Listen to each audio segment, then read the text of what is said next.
Welcome to the Sustain, Change and Grow podcast, where we discuss questions related to climate change and sustainable personal development with experts across different fields. I'm Dilara Salahova. I am currently working at the European Central Bank on sustainable finance topics, and I would like to emphasize that this podcast is not related to my work at the ECB. Instead, it is a part of my desire and effort to raise awareness about the importance of individual actions to address current environmental issues and to bring desired changes into one's life.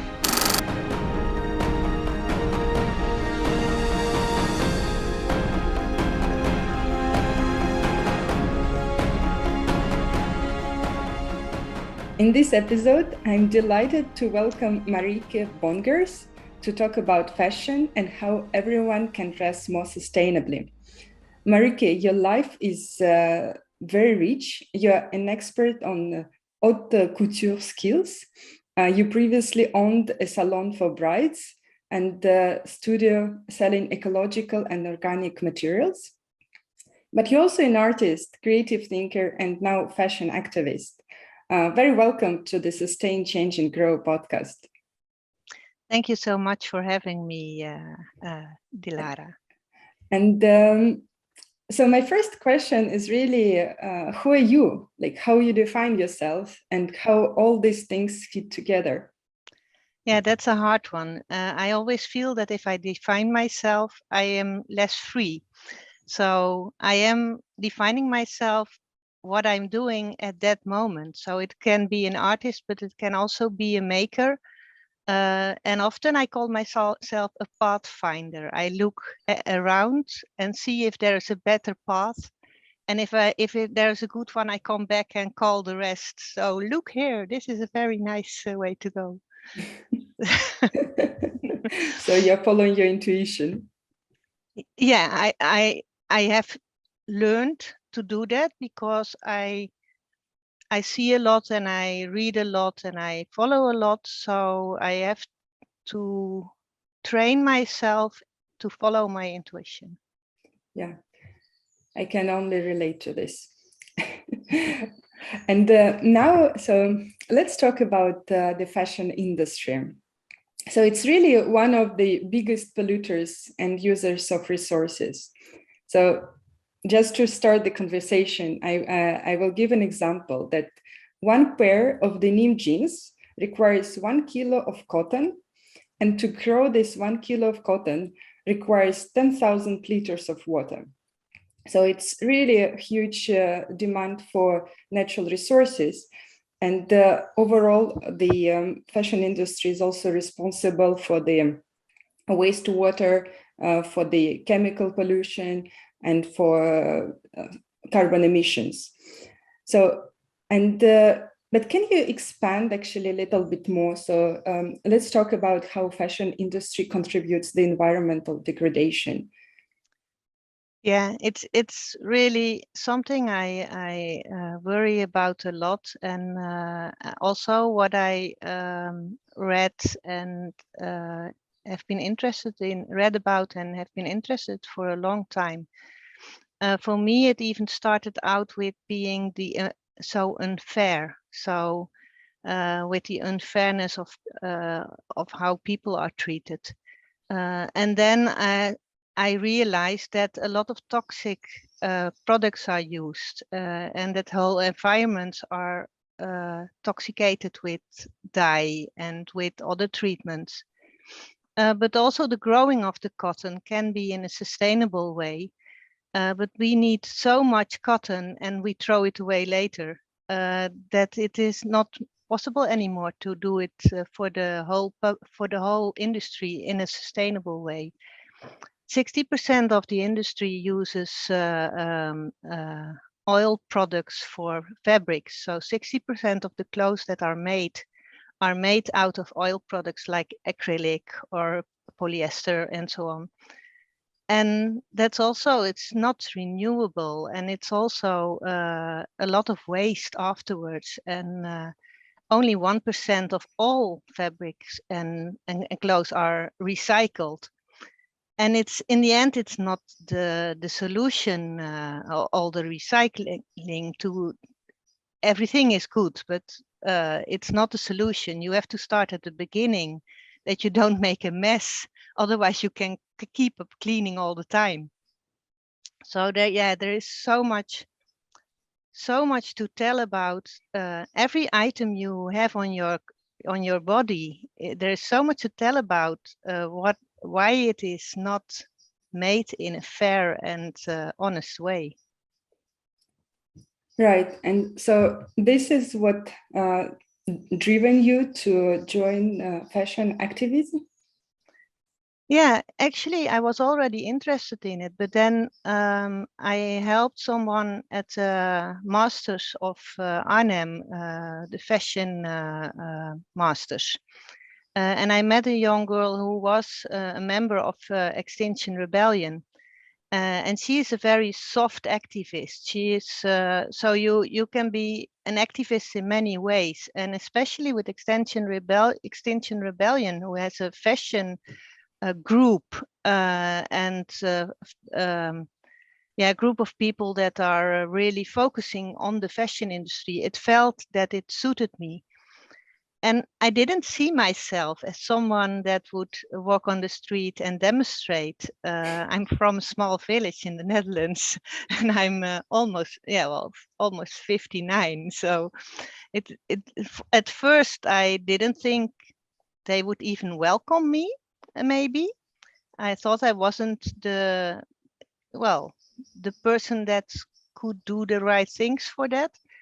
But then in Corona time, there was an online meeting for repair. And they also asked people who could learn other people's skills online. And I thought, well, I can do that. And it was organized by Lucy Chaptal, the girl that I met. So I felt really assured that I could do that. And actually, that was the start of becoming more and more involved and reading a lot about it, and becoming even more aware that things need to be done. And it isn't only to the people themselves. We also need the government to set rules, because we can do a lot, but we cannot do it all. So that's why the activism is necessary. Okay, and so can you expand a bit more? So what this fashion activism does? Yeah, well, it's you can do a lot of things. Actually, you can design your own action. So there are people that are doing actions like a fashion show or a dance event. And they are often asked to give workshops in repairing your own clothes. So that can also be an action.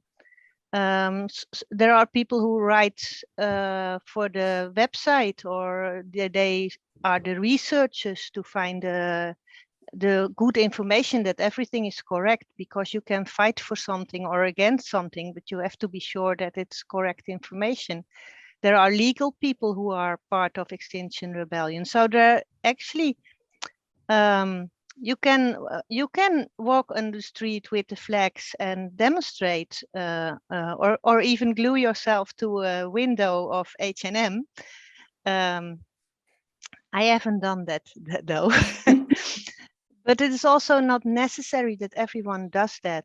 It's necessary that we help each other to focus on the important points and bring them forward. And when there is an action organized, we talk to each other.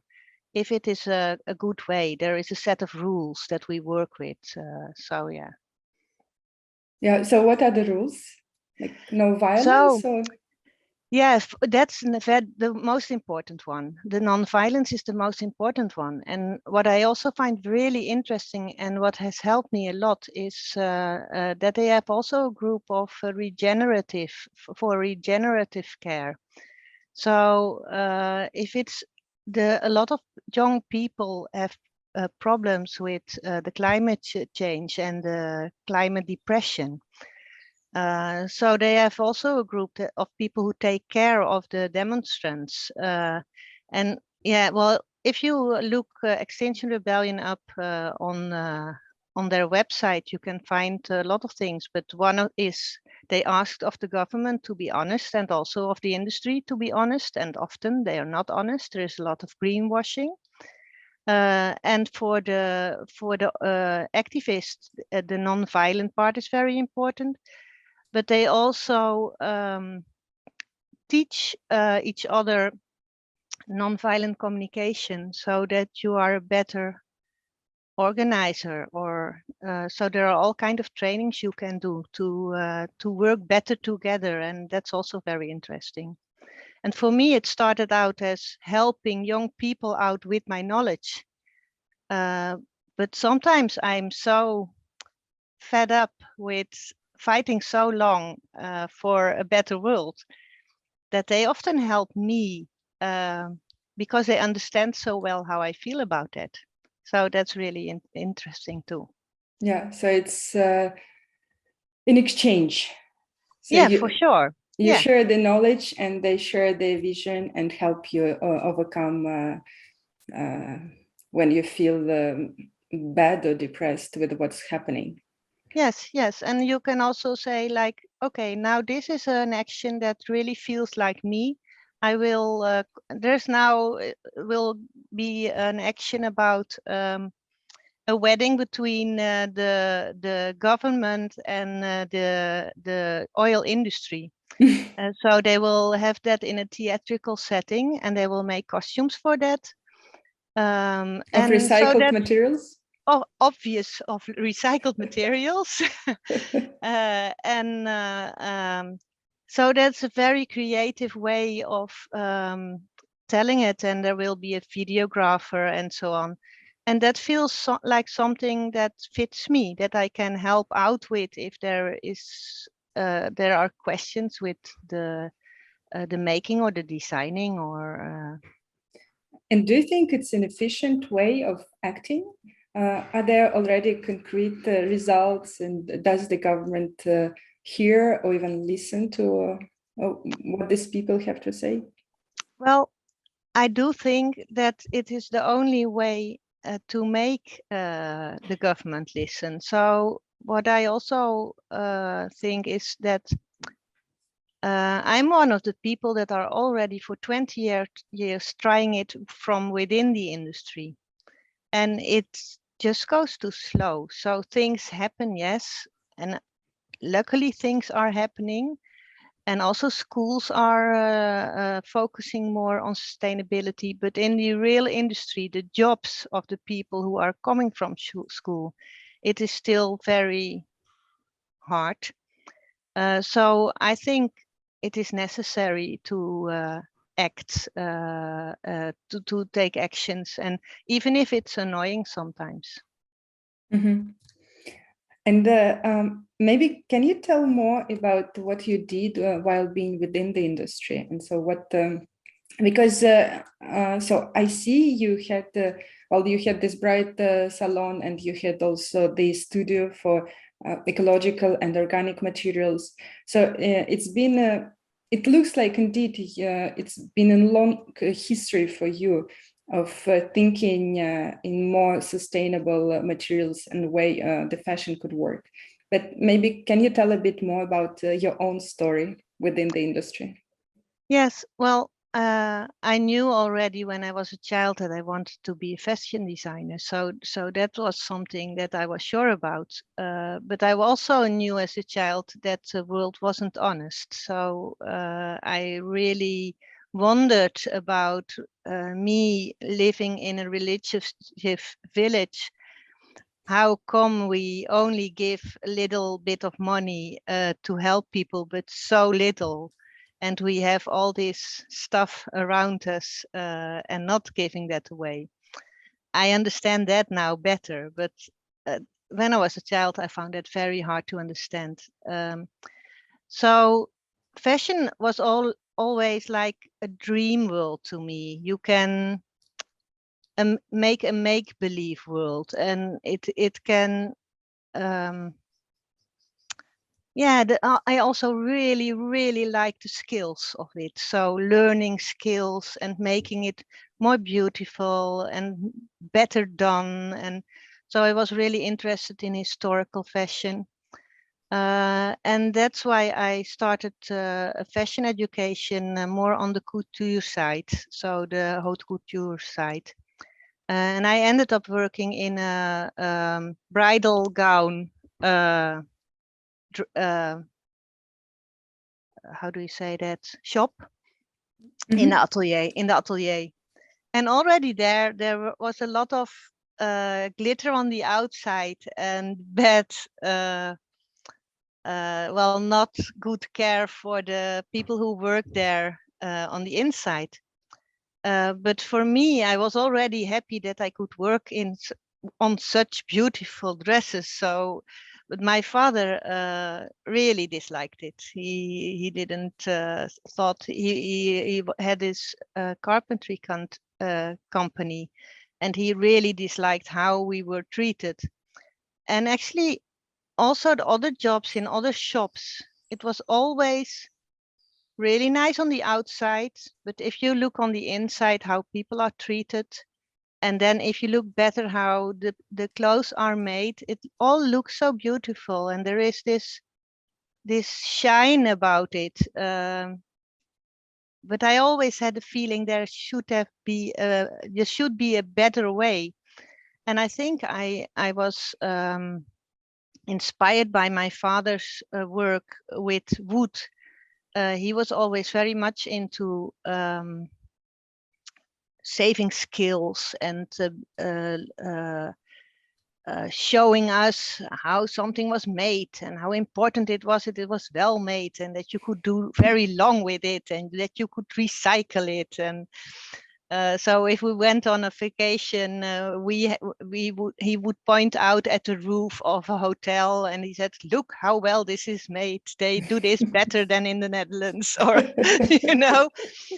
And my mother was sewing a lot. So although she was maybe not so much into the fine art of craft, she still gave me the opportunity to work with my hands a lot. And I think I've always understood that I had to do it my own way already very quickly. So that's why I started my own business. Of course, the difficult part about that is that I'm more idealistic than an entrepreneur. So that has always been the hard part. I think I'm more an artist than an entrepreneur. And yeah, so my making parents money, making money part is difficult. Yeah, because I always wanted to,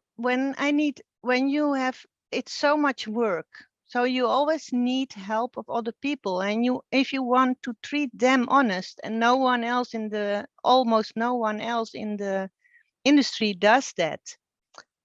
Yeah, you always will be short of money.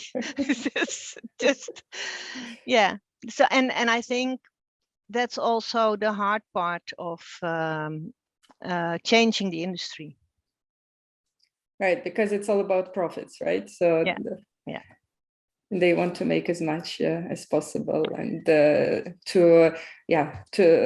pay less to the workers, to take less care of the environment, to take less care of the materials, etc. So yes, and because it is such a long chain of growing like cotton and spinning, and there are so many people involved. At the end, the people who design or buy the materials are not so aware anymore where it's all coming from. Mm-hmm. So that's also a problem, and it's often also not really studied at schools, and they need to study a lot. So I do understand it, but yeah. And when you're saying schools, you mean the fashion professional schools, right? Yeah, the fashion professional schools. Yeah, they have partly they focus a bit more now on sustainability because they have to, but it's still I'm having doubts if it is still really needed to train people in fashion. Really? I think it is important to still train people, but not so many. Maybe that's a better.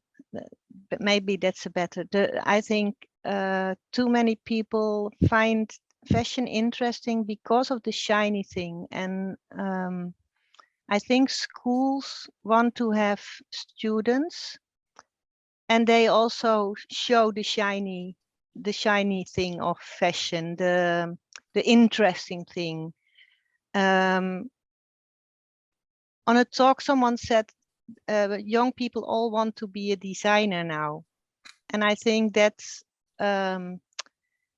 it's a lot about the outside, and it's and there are a few people that are really wanting to be a great maker and designer, and I hope they still will be trained, but I think there needs to be a change. Yes, but this change, should it be focused on people thinking, these students of the fashion schools thinking in a more sustainable way of how to dye or how to use less materials and less waste when making clothes, or how to reuse clothes and do the new clothes with the available ones, so the recycling part. So, and this requires like a very creative and completely different way of thinking, but we still need those people. Yeah, I think that's exactly true. I think you've said that very well, that that we need another way of creative thinking and another way of designing. And you see this very slowly happen, like in Artes in Arnhem. The masters is really different from all the other fashion education. So you see this, yeah. It's such a big topic also. It's such that I'm trying to yeah, I sometimes would like to start over, and I know that's a big thing, but I sometimes wish we could start over. Yeah, well, we don't have this possibility, so we really have to look forward and don't we? I'm not sure we don't have the possibility. I think when something's not working anymore, we should focus on maybe stopping things also. Yeah, and so maybe you can then expand a bit what you mean by starting things over. Like, what would be your thoughts about it? The meaning of clothes can be very different than only the outside thing. So wearing your clothes for a long time used to be a sign of maybe poverty. It can now be a sign of being very conscious. So thinking about how to market that kind of ideas, making other kind of business models, maybe renting or having in every fashion mall a place where you can recycle fashion, or where fashion can be repaired or can be decorated or can be even swapped. You know, I was part of a project in Hoogkaterijnen. It was really interesting, and we thought about all kind of solutions for the problems now, and people could stop there and ask us to mend their clothes. And it also was really interesting that we had such nice conversations. So, and obvious, then you have to think, but how is this going to be paid? But if you see how much money there's only in the light bulbs of a fashion mall, there for sure is a possibility of having a bit of money to have one empty store in the middle of the fashion mall to have different kind of artists in it that recycle and redo fashion. I think there is much more possible than we think. So to change the way people think about the fashion and how they wear the clothes, to change even the way they think about the identity, they have to go through different changes. And so for me, also the whole sustainability thing, it's really about changing ourselves, the way we are, and taking on board other more sustainable habits. So, and can you say a few words, how do you manage changes in your life? Yeah, change can be very hard, but I often think it's like a healthy diet, and I'm focusing on my health now a lot. So at first it can be very, very hard, and you also can feel very insecure. But now I have learned how to eat more healthy. I think the best things are left. So at the beginning, you're focused on the things that you will miss. And I also think that we are a bit addicted to a lot of things without knowing. So addicted on social media, addicted on how we should look. I think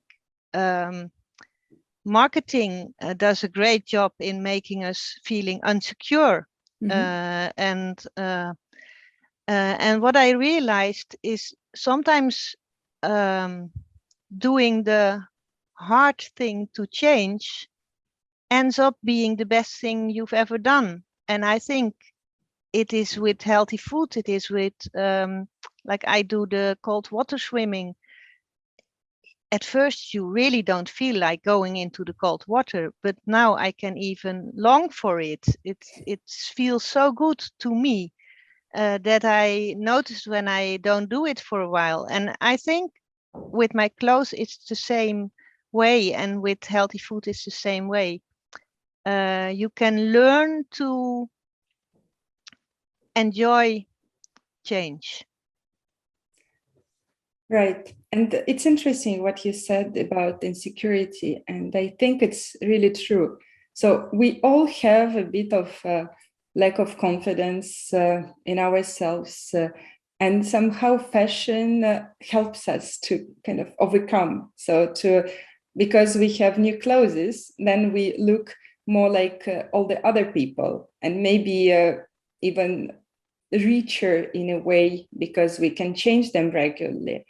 So, but ultimately it covers our inner lack of confidence or insecurity.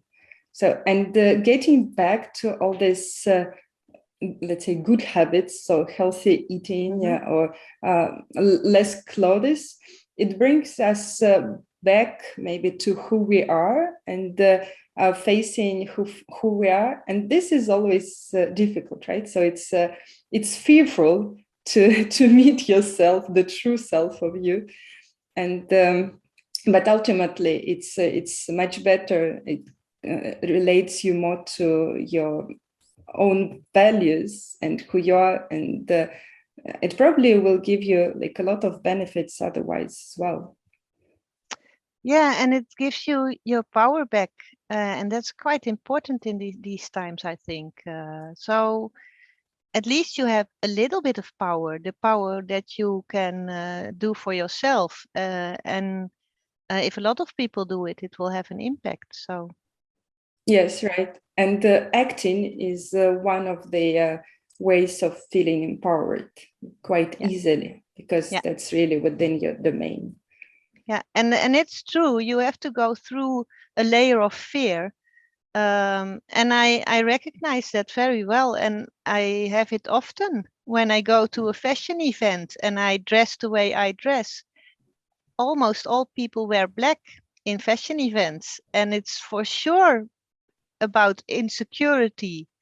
So let's all look the same. Then you are part of the group. But then some people come to you and say, oh, I like your dress, and you meet the exact right people who want to know you because you wear what fits you really well. So that's also an interesting thing. It might be much more empowering to wear what really belongs to you. Yeah, or reflects you, right? So Reflects you, yeah. So you really project yourself to the world, and the people who connect to you the most, they will get back to you. Yeah. Yeah, and the fear is an interesting thing. So you said you do the cold swimming. So how did you do it? Like, because it may be super uncomfortable. So what really made you go the first time in the cold water? And maybe the first time is easy. Maybe the second one is actually more difficult. No, the decision to do it was, I think, the most important and hard. I've read a lot about it, and I can have somewhat depressed periods in wintertime, and I read that it was very good for that. And together with two friends who were also interested, we started in January with cold water showers, and I hate them. And in May last year, we started with our first dips, and it was raining that day, and it was so cold, and we only did 1 minute. But after that, we felt like we have overcome something so big and important, and we were so proud of ourselves. And then we kept doing it, and you really have to prepare yourself for it, and you have to read about it, and you have to train your body. And just it's actually a good time to start with it, because it's already not so cold anymore. But it did me so well. And now I often think, oh, if I can do that, maybe I can do something else too, So that's the psychological thing of it. And it just takes a few minutes. It wakes you up in a way. I sometimes say it's like resetting your computer. You have to focus on that alone for a little while. And what I really like is doing it in nature. So being part of nature, that's what and into the sea, and that's what I really like. But so the part of the empowerment really is that you managed to did it once. So you're proud of yourself, and that really gives you the feeling, the power that you can do this, and you can also do other things as well, right? So it's training yourself that you are capable of doing many more things that you are used to do. Yeah, that's for sure. And I didn't expect that up front. I did it for my health, but I really noticed that that it empowers you, that it's like, if I can do this, I can do more. So I'm walking also more, I'm eating more healthy, I'm losing my weight, I'm trying to keep it off, and I'm also now more, if I can do this, I can do that too. So I think going through some discomfort to train yourself, your health, but also your mental health, is very empowering. Yes, indeed. You're really tapping into or getting into the state when you understand that the change is possible and you can drive this change. Yeah, indeed. No, very, very insightful. And let me move a little bit the question, because so clothes, they really reflect people's identity. They also empower. It's well, it's important both for women and men to dress in a certain way. So, and what you said about people thinking of being poor if they wear the same clothes twice, three times, etc. There is indeed a lot of psychology in this, and we will need to change the perception indeed of people so that they can feel better or differently when they wear either the same clothes or they wear mended clothes, or when they wear secondhand clothes. Like all these are important aspects. And my question is, how can we preserve this magic of clothes while reducing the impact? So how can we think about it differently, and how we can make these things attractive to people? Yeah, I think the one doesn't so recycling clothes doesn't mean they have to be ugly. So well, at least in my view, it isn't ugly.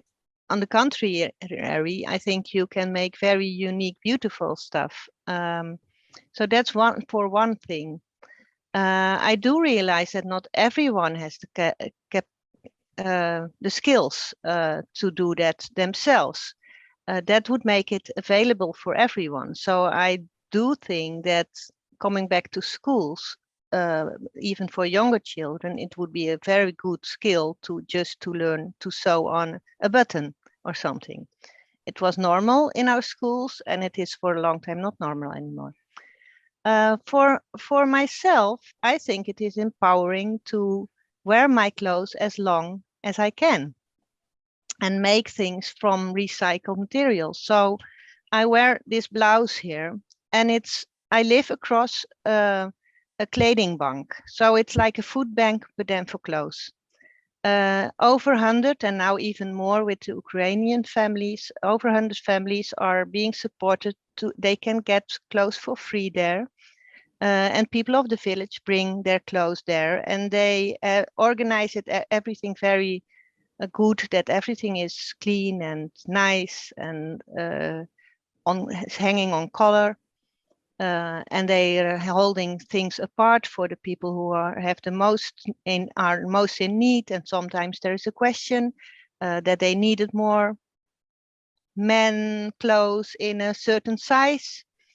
But then they also have leftovers that they cannot give away or sell. And my blouse is actually made of 2 of those leftovers. And the blouse itself is a very, very beautiful cotton. And it's like, it's this what men wear for their marriage or something. And I wanted to make it more womanly. And I used another recycled shirt, men's shirt, for the pleats. And that's not only cotton, but there's also some polyester in it. But I don't want to wear it on my skin, but it works really well for the pleating because you can heat set it. So I used, and they were both discolored. So they couldn't be used anymore because the color wasn't nice, brightly white anymore. So they were really, really waste, leftovers, good for nothing. And I have dyed it in a dye made from willow bark. That's something I am researching into really local materials to dye with. And I use my skills to make this blouse. And now I use this blouse every time I have something important or representative. And I like it very much. And a lot of people ask, oh, where did you get that blouse? So, and another thing is I have a blouse here behind. I will take it.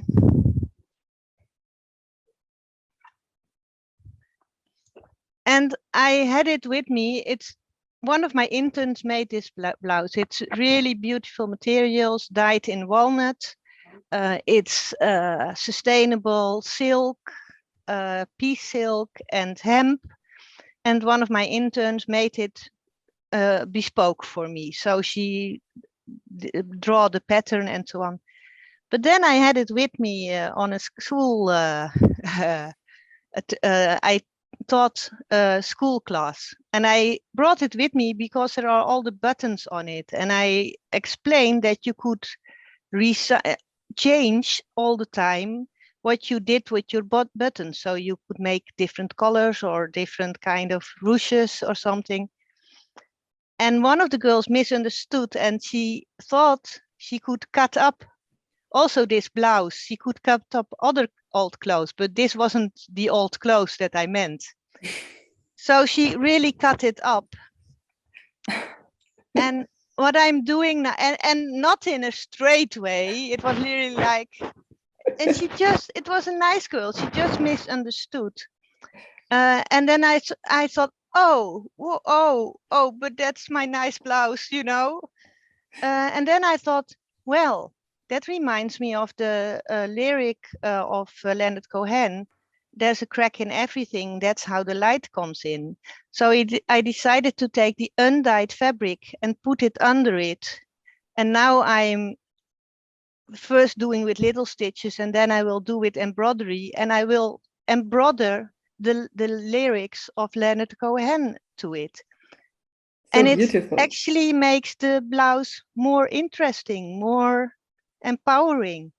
So I think it isn't always easy, but I think we can train ourselves, because people used to do that all the time.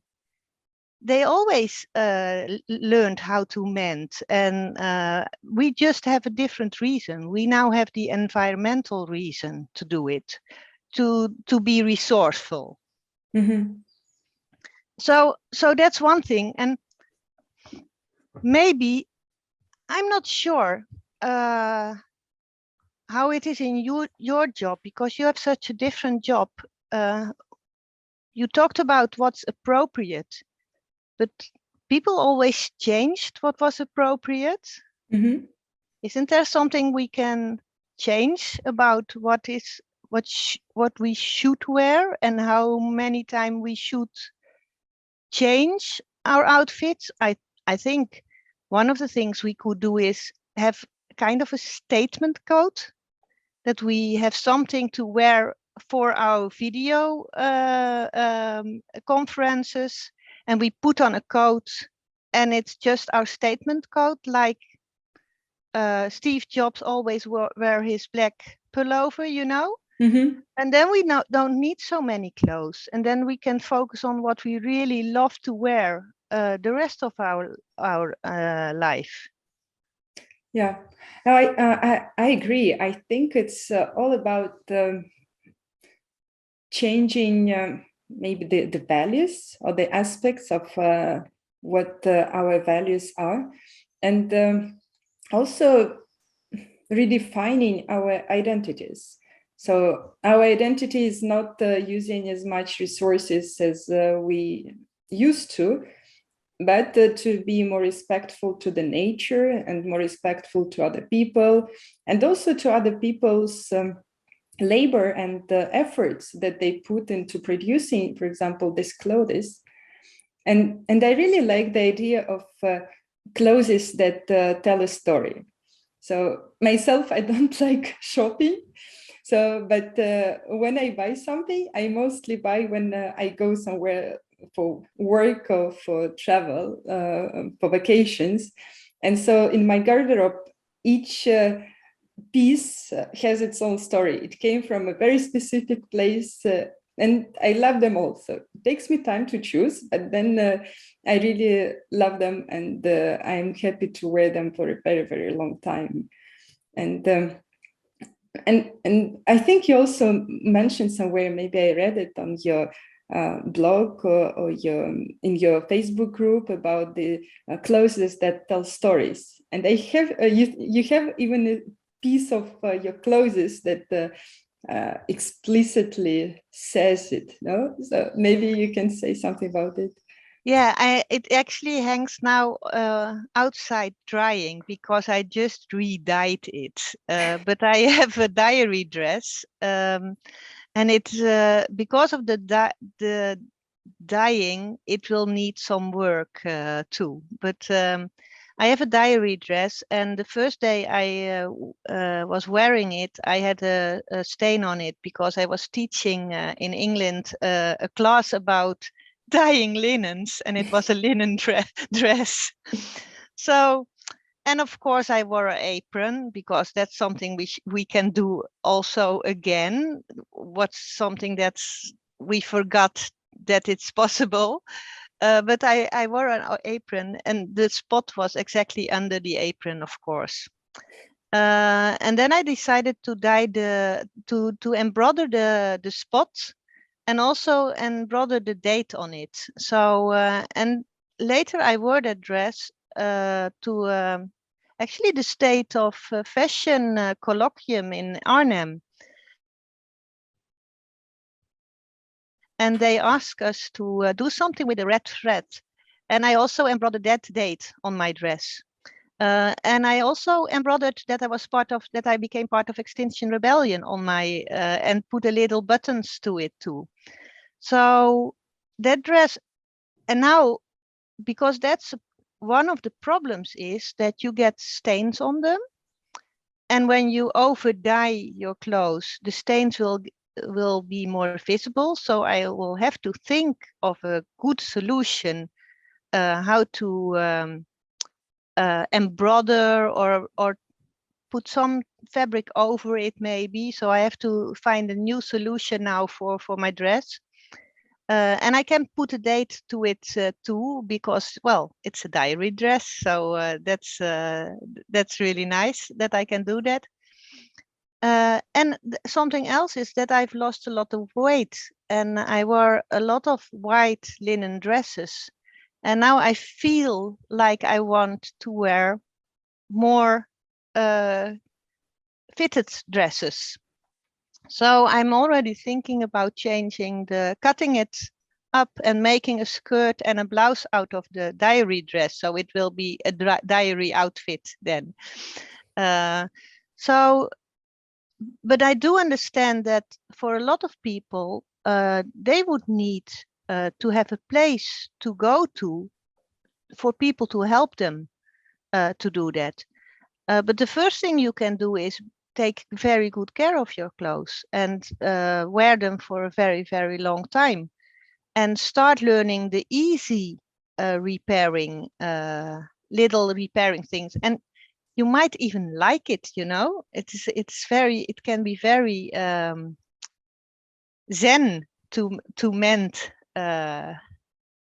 your own stuff. I now like it. First I had this stacks of clothes, but now when something is broken, it's one of the things I do for relaxation, actually.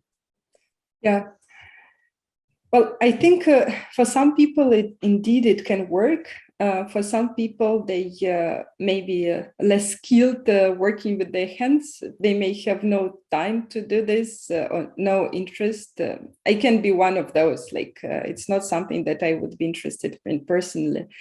But having atelier of creative people like you, where you can go and you can discuss how you can change, amend, or exchange your clothes, I think this will help.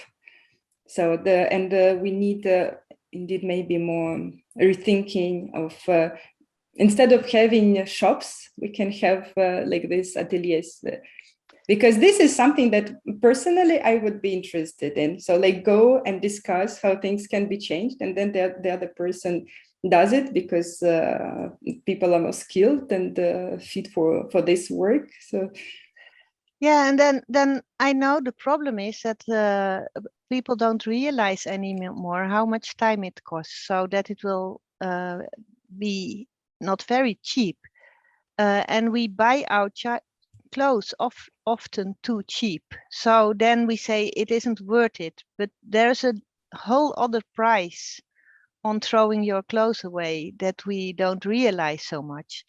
So I think that is one of the things that people are starting to get aware, but are not aware yet that it will cost something. And there's also, I think, kind of, there are already ateliers where you can let your clothes change, but maybe that are not the ateliers that will help you and advise you to do it in a smart way for your identity. Mm-hmm. So you have to think it up for yourself, and then you can go to an atelier somewhere. And I think it would be really nice if it would be very much more available, and even as a service from the shops that are selling beautiful stuff, that you could come back and again and let your clothes change. And it would be also very good for the shops themselves to know what is broken very quickly or what not. What kind of designs work really well. There are so many upsides from it. Yes, and now when you were saying this, I was thinking that indeed the prices are so cheap, and that's the only thing that people look at. And if next to the label with the price, we put the label with the CO2 emissions, with the water waste, with the pollution associated, maybe then people will start think a bit more of how much this one piece of clothes is really cost. Yeah, something like that would be really nice, and also some regulations. And then the regulation also have to be made smart, because often the regulations are made by people who are not really from the business themselves, and then they forget smaller ateliers and so on. So I'm also one of the members of Fibershed, and they are trying to make things more local.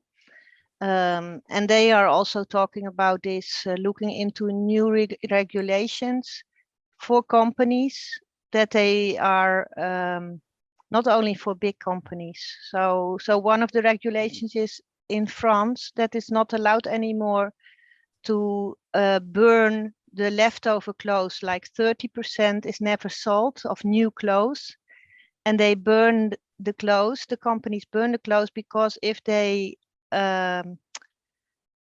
give it away for free, it's bad for business. Yes. So now more and more countries are thinking about that it's not allowed anymore. But we don't need rules only for the big companies. They also need to protect the smaller, more craft-like ateliers. And what do you think about specifically regarding this? Well, I've heard that some of the rules that they are now suggesting are working out in a way that it's not good for smaller companies. So I have to look into it myself more. But I've understand that sometimes they think of a rule, and then, like they say, wool is not sustainable. But small amounts of wool, of sheep, of a herd can be very sustainable. But maybe the wool from Australia and the way it is treated there and when goes to China and so on, then it can be a very unsustainable fiber. So then it is, for the bigger companies, it is very unsustainable. But the small use of local wool can be very sustainable. And if you have a rule that says wool is not sustainable and you have to pay extra for it, it will be bad for the smaller idealistic companies. Okay. And what are the most sustainable textiles that we have currently? The clothes that are already in your closet are the most sustainable. Yeah, it's really, really true. Everything new has an impact.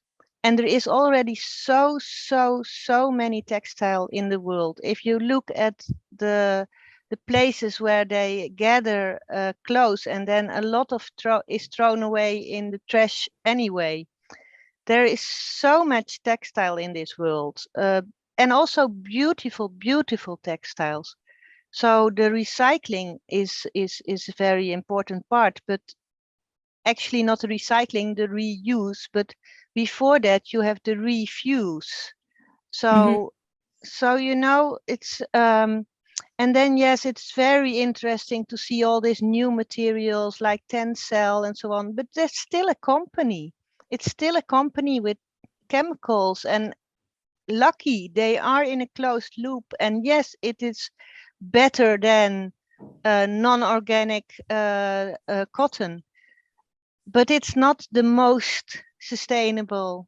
There is no most sustainable material. It all depends on the whole chain of how it was meant for the Netherlands, for the Netherlands and Benelux. Local would be Belgium linen, or actually it is grown in France, Belgium, and the Netherlands. But that would be very logical, and it's also very long sustainable. But then I would say by the organic, because that's much better for biodiversity.